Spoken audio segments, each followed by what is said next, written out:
So you clicked on this video because you want my top 5 tips for clients who are selling their home and have children. Well, stay tuned because I'm going to give you my top 5.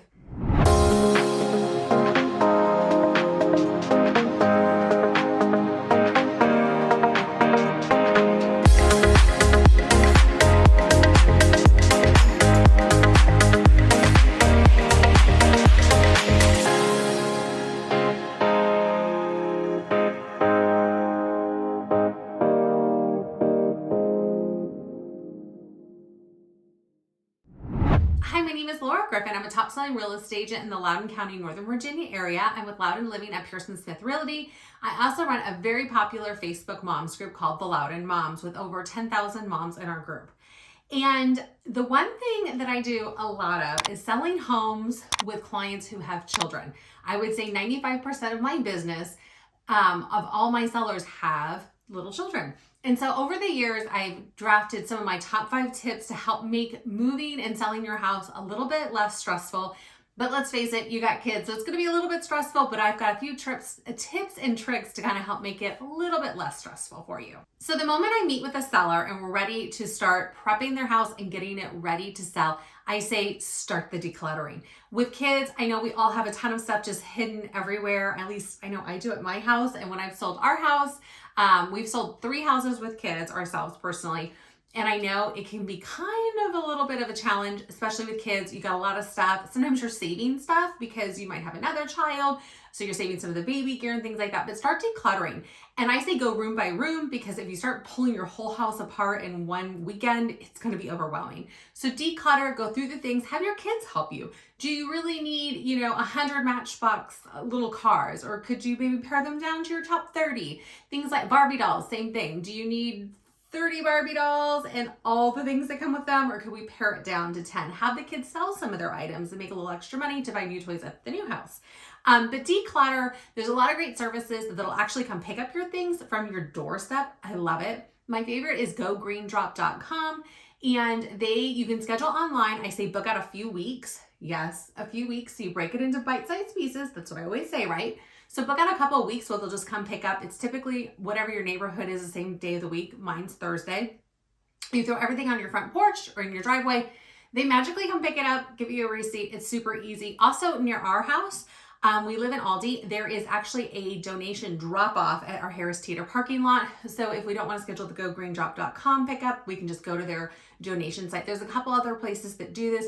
But I really am a strong believer in doing the ones where they come to your house and pick up the things, because let's face it, we're moms, we're busy, we've got lots going on, and I'm going to put stuff in my car and it's going to sit there for 6 months. It's not going to get dealt with, or I'll forget about it, or I'm not going to that side of town, whatever it is. So just schedule the pickup, have them come to your house. It's easy peasy, and that will save you a lot of stress with decluttering your home, because that's one of the top tips. My number 2 is set a showing schedule. My kids thrive on schedule. They like to know what is going on. They like to be included in the process, and having a schedule really makes it easy for you. Also, from a real estate standpoint, as a realtor and a list agent, having a schedule with my clients also makes it easy. Do you have a baby? Do they nap every day from 12 o'clock to 2 o'clock? That's really good information to know. We would block off that time for scheduling showings. That's okay. It's fine. Maybe on the weekend, we could maybe be a little bit flexible, and maybe you could take the baby somewhere else or drive around or go to grandma's or something like that. But during the week, it's simply easy to just block it off. Most people aren't going to look at houses anyway during that time frame. But also set up scheduled showings where you have a 2-hour window knowing when they're going to come.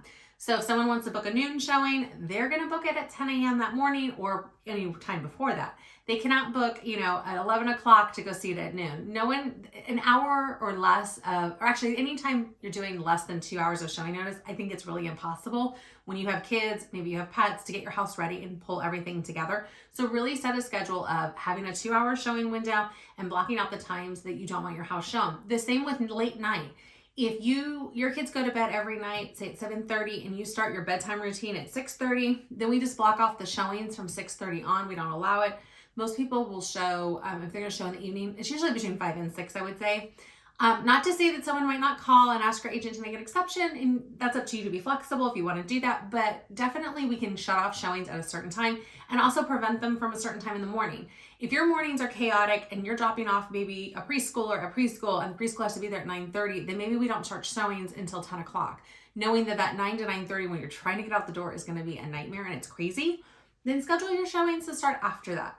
But definitely let the agent know and let me know if there's times that don't work for your family, that, you know, you will not be able to do the showings. And having that conversation back and forth is so helpful. And having a schedule with your children saying, hey, we have showings every day. They're starting at 10 a.m. and they're ending at 6 p.m. I need your help in the mornings. We got to make the beds, do all the things at night. Maybe do some of the things too to keep the house together, or know that they may have to eat out dinner, you know, a couple nights a week, and let's pick your favorite restaurants, things like that. So have a schedule for your kids, let your agent know times that won't work, and make sure you have the 2-hour showing notice, because that's going to make life a lot easier. Number 3, make a plan during your showings. So this is a really good opportunity if you have little ones to make it fun, make it exciting. Pick new parks near your house that you haven't been to. Pick new restaurants for dinner, because I'm going to tell you, you're probably going to be eating out the first couple of weeks a few times. And, you know, I will say we sold our house in the spring, so we were very fortunate. The weather was pretty decent. So we did a lot of to-go dinners. It was, my kids at that time were like obsessed with Taco Bell. No idea why. So we did a lot of Taco Bell picnics in the park. I would find parks around that restaurant location, and we went to, I think, 10 of them that week. Going to different, and picked up also, I think, McDonald's, and there was another fast food restaurant there. And we would just pick up the to-go food and go to different parks and have it like al fresco kind of dinner. It made it a lot of fun. Also, pick some new toys for the kids to take and keep like a go bag by the door. So you can have maybe some new puzzles, games, things like that in the bag, maybe some new toys, some high value like treats, like candies, things like that, that will really kind of get them out the door. Say, hey, I'll give you this lollipop. Let's just get your things picked up and get out the door. But make it fun for them, right? It's a little bit stressful for them because they don't know what's going on. There's people coming through their house. People might have moved a few things in their bedroom. But if you make it a fun adventure, they're not going to mind it as much, and they're going to have buy-in, and they're going to help you get the house ready, and they're going to make the showing experience just that much better. And also, if you have puppies or cats or other kind of animals, also try to make it fun for them. If you have a dog, take them maybe to a different dog park, or make sure you have treats for them as well. Cats, if you have to bring them with you, that one's kind of hard. Can't really make it that much fun for cats, but you kind of get the idea. Make the showing time fun, and kind of make a plan to do something different during those showings. It'll definitely pay off. Number 4, make your home appealing to everyone. Yes, you have kids, you're selling your home, but your buyer may not have kids. In our past house, our basement had a huge built-in fort into the walls, had a slide, we had swings, all the things. It was fun, everyone loved it. But we had some feedback. Some buyers just didn't want the house because they didn't like the basement. But at the end of the day, we had 2 buyers that really wanted our house. Because they had little ones, and they loved the fort that my husband had built with the slide. They bought the swings out of the ceiling, the whole thing. So really take time and look at your house. I know it's hard if you have kids, you have toys everywhere. Maybe just keep the toys condensed to one area, such as like a playroom, or maybe your rec room or family room, but keep them organized. And remember that not everyone's going to want, everyone has children and is going to want a bunch of toys everywhere when they're looking. The same with also, this is a big thing for a lot of buyers, especially if they don't have children, or they have children that are maybe different ages or different genders than you do, is having those decals on the wall. A lot of people have, little cars decals or flowers, things like that, those little peel and stick things. Definitely take those off, and my stager can help you with possibly picking different paint, things like that. Or if they get damaged when they come off the wall, usually there's not too much, but take those off, because that's a big sticking point a lot of times for buyers, because they think they're going to destroy the wall when they take them off. So they may want paint credits, things like that. So definitely take down some of that.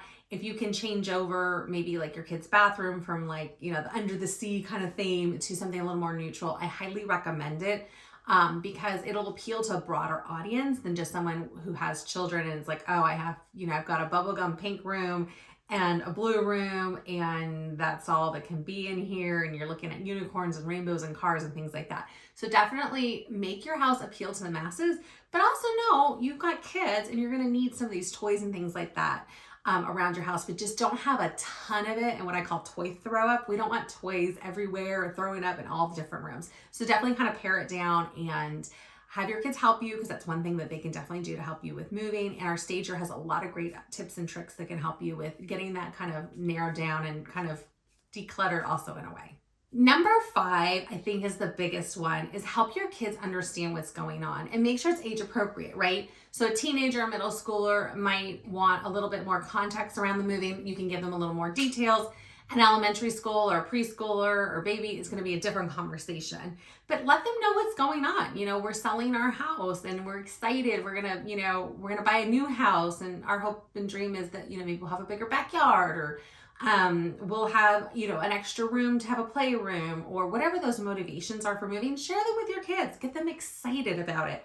If you're having to relocate, maybe make it a really fun adventure about, hey, we're moving cross country and we're going to go to this new place. And there's all these, when we moved from California to Virginia, we're just outside of Washington, D.C. My husband made it very exciting for me. He's like, oh, we're going to be near D.C. We can do all the, go to the White House and go to the monuments and do all the things to kind of get my buy-in. It's the same thing with children. You're going to have to get their buy-in. I also highly recommend, there's a ton of books on Amazon. I can post a link below, but this is one of my favorite books. I love to give it to clients. It's Bernstein Bears. It's Moving Day. It's really good for like the preschool to elementary school age children.